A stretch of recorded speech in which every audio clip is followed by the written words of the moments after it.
Assalamualaikum warahmatullahi wabarakatuh. Perkenalkan, nama saya Lita Usil Ilmawati dari kelas 1A Akuntansi, absen 15. Di sini saya akan menjelaskan tentang proposal bisnis usaha produksi dan penjualan kaos distro atau streetwear apparel. Langsung saja, yang pertama yaitu pendahuluan. Perkembangan industri fashion di Indonesia, khususnya di segmen streetwear atau pakaian casual, menunjukkan tren pertumbuhan yang signifikan dan berkelanjutan. Pakaian berupa kaos tidak hanya berfungsi hanya sebagai penutup tubuh, tetapi telah menjadi media ekspresi diri dan identitas bagi kalangan muda, terutama bagi mahasiswa dan juga pelajar. Bisnis streetwear apparel hadir sebagai respon terhadap tingginya permintaan pasar akan kaos distro yang tidak hanya berkualitas tinggi, tetapi juga menawarkan desain yang orisinal, unik, dan relevan dengan budaya pop atau isu-isu kontemporer.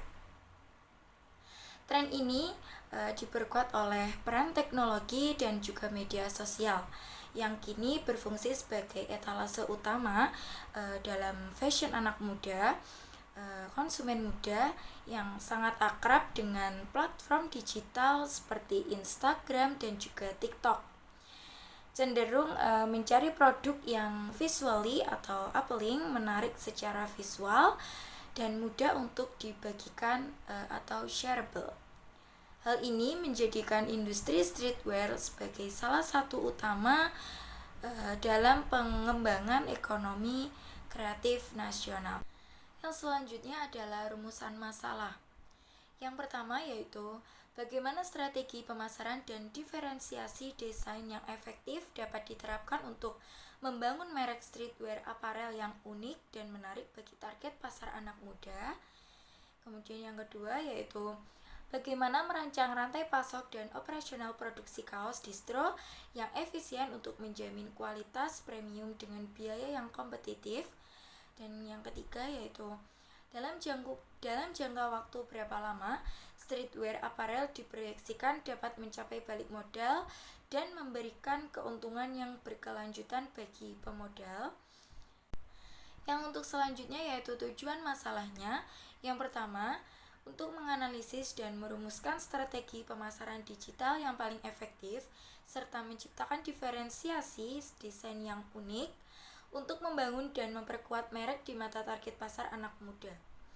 Kemudian yang kedua yaitu menguraikan dan merancang rantai pasok serta prosedur operasional produksi kaos distro yang efisien, guna untuk menjamin hasil produk dengan kualitas premium namun tetap memiliki biaya yang kompetitif. Kemudian yang ketiga yaitu menyusun proyeksi keuangan yang detail untuk menentukan jangka waktu yang dibutuhkan streetwear apparel untuk mencapai balik modal, serta untuk membuktikan kelayakan bisnis dalam memberikan keuntungan yang berkelanjutan bagi pemodal. Nah, untuk manfaat usahanya tersendiri yaitu yang pertama, untuk mewujudkan peluang wirausaha yang mandiri dan menghasilkan sumber pendapatan serta keuntungan finansial yang berkelanjutan. Kemudian yang kedua yaitu memberikan pengalaman praktis dalam mengelola aspek produksi, pemasaran digital, keuangan. Dan yang ketiga yaitu menciptakan peluang kerja baik di bagian produksi, penjahit, sablon, maupun pemasaran dan administrasi, khususnya bagi anak muda di lingkungan sekitar. Kemudian untuk bab 2-nya yaitu gambaran umum usaha.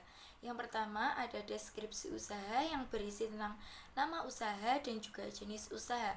Nama usahanya tersendiri yaitu streetwear apparel, kemudian jenis usahanya yaitu usaha produksi dan penjualan kaos distro. Kemudian yang kedua ada produk yang ditawarkan. Produk yang ditawarkan yaitu tentunya adalah kaos distro. Kemudian untuk visi dan misi, untuk visinya yaitu menjadi merek streetwear lokal terkemuka dan paling berpengaruh di Indonesia yang dikenal atas kualitas yang premium, orisinalitas desain, dan perannya dalam mendukung ekspresi diri serta kreativitas anak muda. Nah, untuk misinya yaitu yang pertama untuk menghasilkan produk berkualitas tinggi, untuk menciptakan orisinalitas desain, untuk membangun komunitas merek, dan untuk mencapai kelayakan finansial. Untuk bab yang ketiga yaitu analisis pasar. Industri fashion dan streetwear di Indonesia menunjukkan pertumbuhan yang berkelanjutan, didorong oleh populasi usia muda yang besar dan akses yang mudah terhadap tren yang global. Kami melihat bahwa kaos dan pakaian casual kini telah bertransformasi, tidak hanya berfungsi sebagai penutup tubuh saja, tetapi juga sebagai sarana ekspresi diri dan identitas bagi generasi muda. Untuk yang selanjutnya yaitu segmentasi pasar.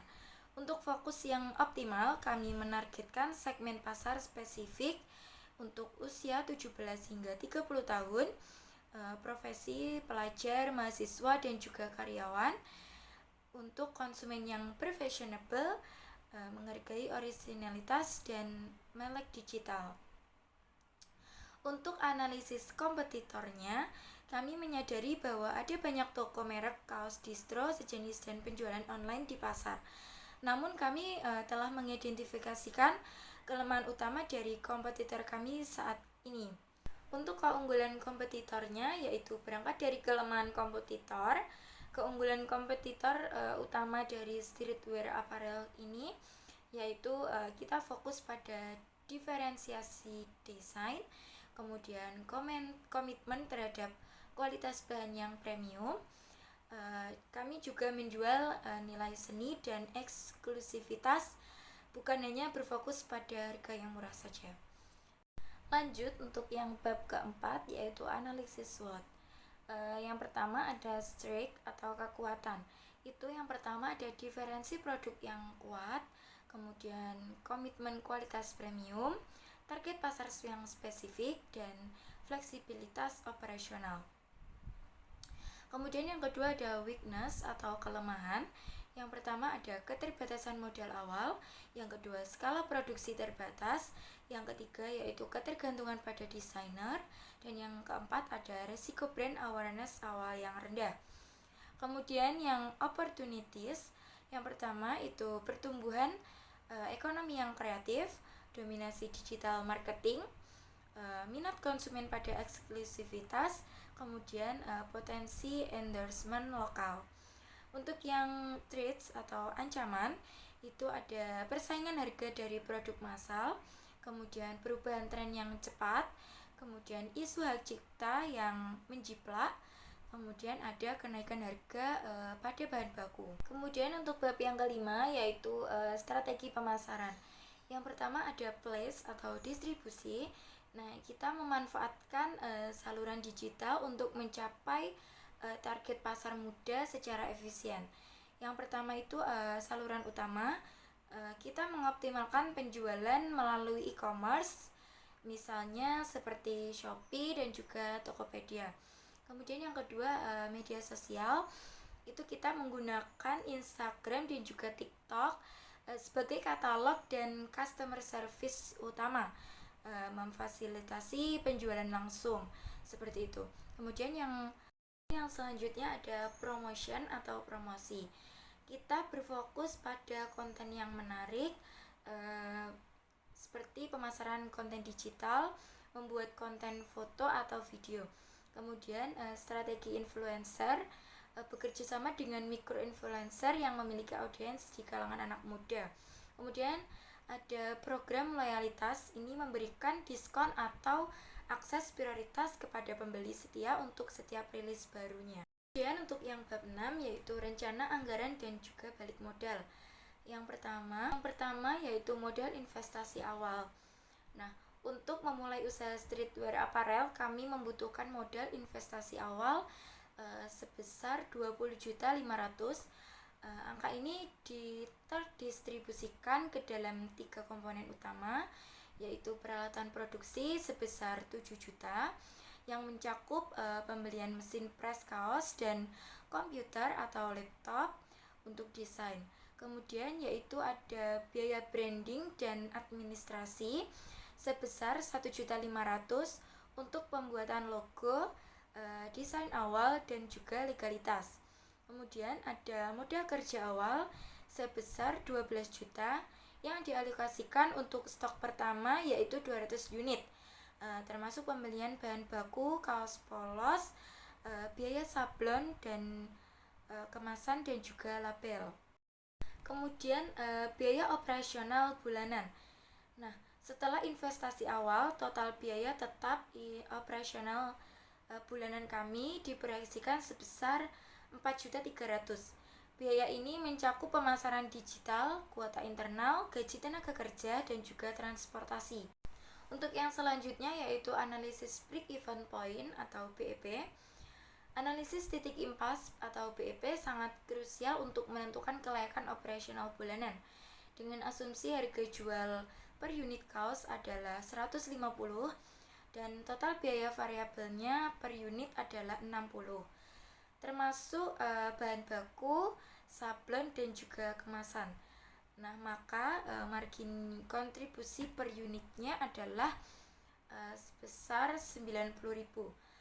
Nah, berdasarkan perhitungan BEP kami adalah 47,78 unit. Artinya, kami hanya perlu menjual kurang dari 48 unit kaos per bulan untuk menutup seluruh biaya tetap dan biaya variabel operasional. Nah, ini menunjukkan resiko operasional yang sangat rendah. Nah, yang selanjutnya untuk jangka waktu balik modal atau payback period. Itu ada bagian terpenting dari proyeksi ini adalah jangka waktu balik modal total. Kami menargetkan penjualan bulanan yang realistis sebesar 150 unit.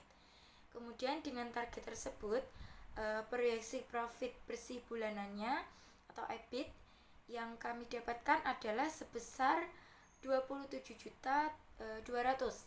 Kemudian dengan membandingkan total modal investasi awal sebesar 20.500.000 dengan profit bersih bulanan, kami memproyeksikan payback period total hanya 0,75. Nah, kemudian dengan membandingkan total modal investasi awal sebesar 27.500.000 dengan profit bersih bulanan, kami memproyeksikan payback period total hanya 0,75 bulan. Nah, kesimpulannya yaitu streetwear apparel diproyeksikan mampu untuk mengembalikan seluruh modal investasi awal sebesar 20.500.000 dalam waktu yang sangat singkat, yaitu kurang dari 1 bulan atau sekitar 3 minggu. Setelah penjualan stabil tercapai, ini menegaskan kelayakan finansial yang sangat tinggi dan potensi keuntungan yang cepat bagi pemodalnya. Baik, untuk bab yang selanjutnya adalah bab penutup. Sebagai penutup, kami menyimpulkan bahwa proyek streetwear apparel ini sangat layak untuk diimplementasikan. Yang pertama, kelayakan pasar. Kami memiliki peluang besar di segmen anak muda karena strategi diferensiasi desain yang kuat dan pemanfaatan digital marketing yang efektif. Kemudian, kualitas dan efisiensi operasional kami dirancang untuk menjamin kualitas premium produk yang sambil mempertahankan biaya kompetitif. Kemudian untuk kelayakan finansialnya, proyeksi kami membuktikan bahwa bisnis ini sangat menguntungkan dengan titik impas BEP yang rendah. Streetwear apparel diproyeksikan dapat mencapai balik modal total dalam jangka waktu yang sangat cepat, yaitu kurang dari 1 bulan. Singkatnya, kami telah menawarkan sebuah merek dengan keunggulan kompetitif yang unik, rencana terarah, dan potensi profitabilitas yang tinggi. Kami yakin investasi Anda akan menghasilkan keuntungan yang berkelanjutan. Terima kasih, mungkin ini yang dapat saya presentasikan dari proposal yang sudah saya buat. Semoga bermanfaat. Bila ada kurang lebihnya, saya mohon maaf. Wassalamualaikum warahmatullahi wabarakatuh.